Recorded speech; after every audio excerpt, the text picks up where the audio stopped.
being born in the late 90s, I grew up with the Harry Potter movies. And while I didn't grow up along with the characters, I still grew up when these movies were being made. I believe I was on my way to the 7th grade while the last movie, Harry Potter and Deathly Hallows Part 2, came out. My childhood comprised of two things, that being Harry Potter and Star Wars. I remember countless conversations with my friends talking about Harry Potter. It was a big deal with my friend group at the time. So, Harry Potter had a major impact on my childhood, let's say. But as I got older, I honestly had forgotten all about the franchise up until late last year. You see, my girlfriend had never seen the movies or even read the books for that matter. So me and her went and watched all 8 of the Harry Potter films. And as I was rewatching these movies, I realized something. Even now, as an adult, I still find these movies and this franchise as a whole very entertaining. How could I, a 22-year-old, still to this day really enjoy these movies and books? It's considered by some a quote-unquote children's series. And that's what I want to talk about today. I want to go into why, in my opinion, why this series is still popular and relevant. First, let's talk about the characters. Harry Potter has so many characters that obviously I can't go into all of them, but before I go into some of my personal favorites, I believe that as a child or adult being first introduced into this franchise, there's at least one character that you can somewhat relate to. Now, on to my personal favorites. Starting off with Harry Potter himself. While I know it's cliche, hear me out. Harry, in my opinion, is one of the most well-developed characters in this series. You see, when we first meet Harry, we see how awful he is treated by his aunt and uncle, as well as their son. So we automatically feel sympathy towards him.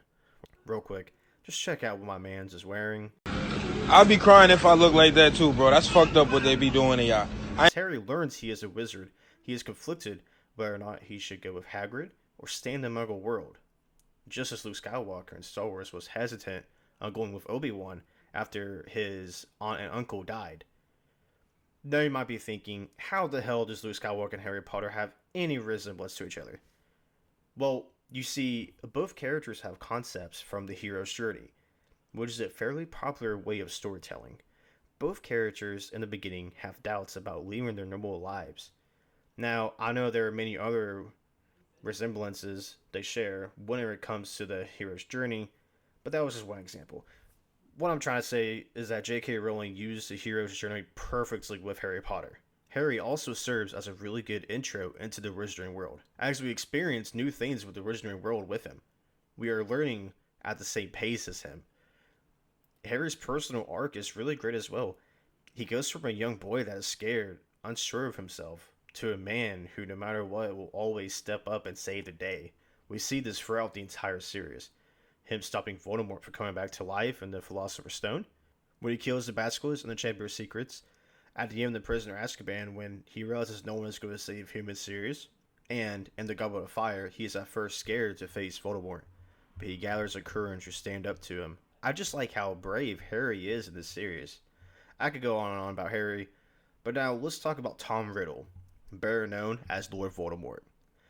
I like how Voldemort isn't your stereotypical villain. You understand his motivations, why he hates muggles, and why in his eyes, he is the hero of his own story.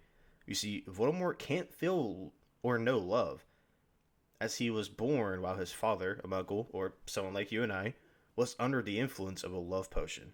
His mother, who was a witch, had unrequited love for his father, Tom Riddle Sr. So when she used that love potion to make him love her, she thought that after all this time together and them having a child, he would stay even after she stopped giving him the love potion. But he didn't. He left her and Tom. His mother shortly died, and then he was put into an orphanage. Tom, angered by his father's abandonment and seeing muggles as inferior, fuels his motivation to conquer the Wizarding and Muggle world. Voldemort cannot understand love. That's why he could not foresee when Harry's mother protected Harry when she casted a protection spell on him by sacrificing herself, making Voldemort not allowed to harm him, therefore leading him to be defeated momentarily. His arrogance is what ultimately defeats him. As in the book, when him and Harry have their final battle, Harry tells Voldemort that he is a true master of the other one, Voldemort laughing at the fact that someone like Harry Potter knew something about magic that he didn't, just completely dismisses what he's saying. And after Harry goes on throughout the process of how he is the true master or the other one, again, Voldemort just laughs and attempts a killing curse known as Avada Kedavra on him. And since the other one won't harm its master, it rebounds, and having no more Horcruxes, kills Voldemort once and for all. He dies a mortal man, something that he was trying to avoid all this time. You see, Harry doesn't defeat Voldemort by being a more skilled wizard. And while I think Harry is a skilled wizard, let's be honest, Voldemort went toe to toe with Albus Dumbledore. I don't think Harry would have stood a chance in an even fight. Voldemort defeats himself. All this is why Voldemort is one of my favorite villains of all time. And my final character I'm going to be talking about today is Severus Snape. I just like how Snape, while admittedly he has done evil things, is still at the end loyal to Lily Potter. I wouldn't say he is a good or bad guy, he is just a human being. And I like how his true loyalty does not lie with Voldemort or even Dumbledore, but with Lily. And the scene where he goes to the Potter's house after Voldemort murders Lily is honestly heartbreaking in particular.